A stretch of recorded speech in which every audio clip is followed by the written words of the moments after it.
Story recapped here. Today, I'm going to show you a 2016 American psychological horror thriller film titled Split. Spoilers ahead. Watch out and take care. An aloof girl named Casey sits blankly in a restaurant for her classmate's birthday. After the party, the birthday girl, Claire, tells her father that it was tormenting that she had to invite her out of mercy. Casey boringly calls her guardians on her phone to pick her up from the restaurant. Casey doesn't belong to any circle because she was detached and troublesome. She had no one else to go home with. Claire's father ignores his daughter's sentiment and waits if Casey can ride home along with her guardians. Unfortunately, her guardian's car broke down. She has decided to take the bus, but Claire's kind father insists on driving her home instead. Claire and Casey board the car along with Marcia, Claire's best friend. Casey sits next to the driver's seat while the two girls chit-chat their way to the back seat. Claire's father stops for the car's compartment and unloads packs of food and gifts when an unknown person approaches him. The compartment is closed with a loud thud, and a different man climbs into the driver's seat. The confused and suspecting Casey stares nervously at the man. It wasn't Claire's dad. Claire stalls the man by telling him that he got in the wrong car. Casey freezes when the man wears a face mask and sprays a substance to Claire and Marcia. The two girls have been knocked out of consciousness. Casey tries to obliviously break free, but the man knocks her out swiftly before she could. Casey redeems her consciousness in a room with a few rays of light. Claire is cowardly embracing Marcia. Before they could even engage in a sensible conversation, the sole door in the room opens. A man with an eyeglass and a sleek look enters and takes Marcia with him. After a brief while, he brings back the crying Marcia and angrily grunts while closing the door. Marcia briefs Claire and Casey that Dennis wanted her to dance for him, but she peed on herself. As Claire reassures the two others that they're all going to be okay, a traumatized Casey shakes as she storms off to a distant childhood memory. A bulky man named Uncle John was telling a hunting tale to a little Casey in a restaurant. She was with her father that day, and she thought nothing could go wrong. Meanwhile, in a psychotherapy clinic, the news of the three teenagers' abduction breaks out. An old psychotherapist named Karen draws to her computer and sees that a patient named Barry books an appointment to see her. In isolation, Claire is urging Marcia and Casey to fight back if their kidnapper attempts to lay hold on one of them again. Casey is thinking rationally and carefully and denies Claire's solution to the predicament. Claire thinks they are running out of time, so the three must make a painful move towards Dennis. Apparently, Claire assumes that Casey was troublesome and resistant again, given their situation. Because they still don't know what the circumstances are, Casey reassures them that she will help them out after a thorough conception of the solution. The little Casey was in a tent in the middle of the woods. Her father was with her, holding a gun and teaching her how to hunt her victim. In Dr. Karen's clinic, a man wearing a bonnet and a loose coat appears with a respectful knock. Barry tells her that he had a fashion inspiration. Dr. Karen flips through the colorful pages of his illustrations. She tries to vibe, asking him leading questions to uncover the character behind his lines. She tells a lie about his workplace, but he stalls her by faking a worrying sentiment. The loose and spontaneous Barry starts acknowledging some sign of a personality shift when he moved Karen's stuff into the proper spaces and left his sketches carelessly. He steers clear from Dr. Karen's clinic. The girls are still prying on the door's small space and capture that a lady was staying with their abductor.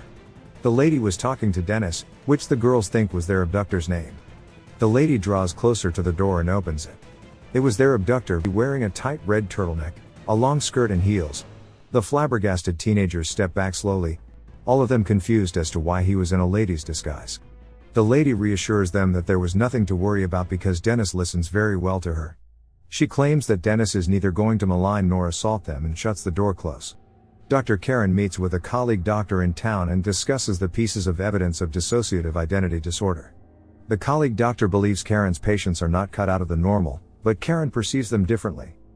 In their windowless room, Marcia and Claire figure out that Dennis is having an entire conversation with a make-believe character. While discussing, a man enters their bathroom with a pail. He rants how dirty the bathroom was and asks them to draw close and clean it. He reassures the girls that he will no longer touch any of them as he agreed with Patricia. However, he mentions that they will be a sacred feast and leaves them wondering who is going to consume the three of them. Later that night, Claire and Marcia disturb Casey from slumber and points towards the door. There appears the abductor in a yellow windbreaker, sitting happily in the open door. It was Hedwig, Dennis' 9-year-old playful and childish identity. He repetitively warns them that someone is on the move. By this time, they already knew that their abductor wasn't faking out his characters. The girls notice how submissive and gullible he is, and asks him questions to find leads. Casey befriends him and asks him to come close so she could whisper through his ear clearly. Casey tries to reverse engineer the situation with Hedwig, but the playful identity believes she was lying outright. He innocently reveals that Dennis had been stalking Marcia and Claire for days, and he planned the abduction for a long time. Casey fibs that Patricia and Dennis were lying to him and were planning to send Hedwig instead for the sacred feast. She calculatingly convinces him that the girls in the room are Hedwig's babysitters who are willing to protect him from Patricia and Dennis, but he needs to teach them the way out immediately so they could save him too. The cynical Hedwig shifts his pace back to the door and closes it. As Casey peeks through the cracks, she gets a view of Hedwig fumbling to unlock the second door. The girls start knocking the drywall across the entire room. Claire finds a weak spot in the ceiling and tears the ceiling apart with her heels. Hedwig returns to the room and demands the girls to let him in. Claire uninstalls a portion of the steel grid on the ceiling while the two budges the door against the angry Hedwig. Hedwig changes into Dennis and opens the door with all his might. Claire climbs up and navigates the way across the ceiling, where a shouting Dennis screams and chases for her. She hides in a locker carefully, but Dennis finds her and demands her to step out of the vault. He asks her to undo her sweaters and takes her to a separate room which he carefully locked. He returns to Marcia and Casey's room and repairs the ceiling, warning them that Claire will be locked away from them.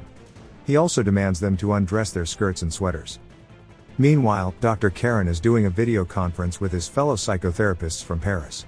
She discusses the clinical evidence among her patients with dissociative identity disorder and the realm of possibilities of unlocking all the identities that the brain can possess. After the conference, Barry pays her a visit, but she quickly discerns that he was in a different persona. Dr. Karen tricks him that she wanted to talk to his other personalities, but Barry rebuffs. She guesses that it was Dennis taking over Barry's clothing. Barry reiterates that neither Dennis nor Patricia is taking over him because they are unstable and not allowed to exhibit themselves in public. Barry is getting frustrated while Karen is challenging him. After the session, Dr. Karen checks over the CCTV and conceives that Dennis or Patricia was really doing an act while taking over Barry's identity. Marcia figures out that they need to find an escape route while they are still alive. While she is talking, Casey dozes off in a trance of the little Casey on a hunting trip with her father and Uncle John. His father just killed a deer in the forest. Patricia feeds and grooms Casey and Marcia. She invites them out for a proper meal in the kitchen because they were good girls, unlike the isolated Claire. While Patricia prepares the meal, Marcia makes a daring move to slam Patricia with a stool. Dennis takes over and demands Casey to lock herself in the room and finds the trembling Marcia. He locks her to a separate room as a punishment. Dennis warns Casey that the beast is coming to feast on them. On another hunting trip, the little Casey was staring into the woods while her father was taking a nap. Her Uncle John holds a gun in front of the innocent child. Casey wakes up with Hedwig embracing her from behind. Hedwig reveals that Barry and Patricia decide who stay in the light, but Hedwig is different. He also says that only Patricia and Dennis believe in the existence of the beast. Unsure of who the beast is and what it truly was, Casey asks him if he has ever seen the beast. Hedwig diverts her attention by asking permission to kiss her. She awkwardly permits him. After agreeing that he was a good kisser, she asks him if Hedwig could sneak her up to his room where they could dance and listen to music. But Hedwig leaves for Barry's appointment with Dr. Karen. During the session, Dr. Karen talks to Dennis instead of Barry, insinuating that his beliefs are absurd, just like what Barry reported in the previous sessions. She compliments Dennis to make him trust her. She discloses that if Dennis does not open up, all the other identities will eventually take over the light all at once. Dennis opens up that he and Patricia were ridiculed by all the 22 different identities. The reason why he was changing acts deliberately is to protect the weak Kevin. She challenges him to tell the beast's story, which she believes to be just Dennis and Patricia's fantasy. After the session, Hedwig takes Casey to his room, where she hesitantly enters. Hedwig insanely dances to the loud, booming noise from the stereo. After dancing, he points towards his sketched window and accuses Casey of leaving through it. Hedwig hands Casey a walkie-talkie from Dennis. Casey dials in and reports the situation to the man answering the recipient walkie-talkie, but Hedwig takes back the walkie-talkie. He escorts Casey to her room. Dennis appears in his usual formal wear and eyeglasses. He explains that the beast is going to be pleased once the night is over. Uncle John was hiding behind a big rock and calls the little Casey, who was walking in the forest without his father. He was on his birth suit and asks Casey to undress, teaching her that they were playing animal roles who had no clothes on. When he was done, Casey waited just above his hideout, holding a rifle. Casey loaded it and aimed it at Uncle John, who quickly pulled it from her for safety. In the middle of the evening, Dr. Karen visits Dennis in his house. Dennis takes her to Barry's room and starts spilling out the familiar tale of Kevin's traumatizing childhood. Dennis came to Kevin's salvage to please his mother with organization and accuracy. Dr. Karen dispels his fears by convincing him that Kevin can be rescued in other ways without the 23 different personalities. Dennis puts her off by depicting the beast's resemblance. Dr. Karen mentions the beast feasting on the impure young women, but Dennis is hesitant to elaborate. Unprepared and scared, Dr. Karen halts the conversation for a proper session. She leaves for the bathroom and surveys the rooms across the hallway. She finds Claire in one of his rooms, but he wings her off using a toxic spray. Casey strives to unlock the door from the insides while the two others buy time to get themselves freed. Dennis goes to a mall for a bouquet of flowers. While he is on his way home, Casey gets into a room with a computer, where she discovers all the videos of the 23 distinct identities. Dennis rides into an abandoned train car, where he transformed into the 24th identity. He grows taller and bulkier, and he also moves wilder than any of the 23 personalities. He sprints home as the dreaded beast. Karen wakes up and writes down notes at one of his tables. She takes a bread knife with blurred vision and stabs him from behind, but the blade splits into pieces. The beast squashes the crying doctor to death. After watching the videos, Casey figures out the location of the keys and hovers silently around the hallways to search for Marcia and Claire. Marcia has already been wrenched with blood in one of the rooms. Claire was alive in one of the rooms, but the beast drags her and consumes her organs. Casey finds a note from Karen but gets stalled in horror when the beast starts crawling the wall. The crooked letters read, "Say his name." Kevin Wendell Crumb. She begins muttering his name repetitively, getting louder each time she sees him weaken. Kevin, the original identity, takes over the body as he remembers how his abusive mother called him out with a whip. Kevin has no awareness of what the other identities did. Kevin begs Casey to shoot him with a gun in the cabinet but stops her briefly. Casey witnesses how the kind Kevin shifts to all the significant identities at once. While Hedwig is in the light, Casey searches for the gun. Casey realizes he's going to transform into the beast soon, so she runs across the rooms and probes for bullets. The beast has already changed, and before Casey could load all the shells, the beast grabs her and rips her sweater apart. She redeems the gun from the floor and stands back up to lock the cage. With wounded calves, she drags herself to the farther corner of the cell. Little Casey was sitting quietly when Uncle John appeared from behind. It was her father's funeral. Uncle John promised her that he will take good care of her. She aims at the beast, who is moving swiftly in the dark alley. Just like how she was taught to hunt, she fires at the beast. With only 2 bullets in her gun, Casey soon realizes that the beast is invincible. The beast warps the bars with his bare hands, but he gets a view of the scars on her body. With Casey's purity, the beast steps back to leave her alone. Later on, a man comes to the basement and notices Casey's figure in the cage.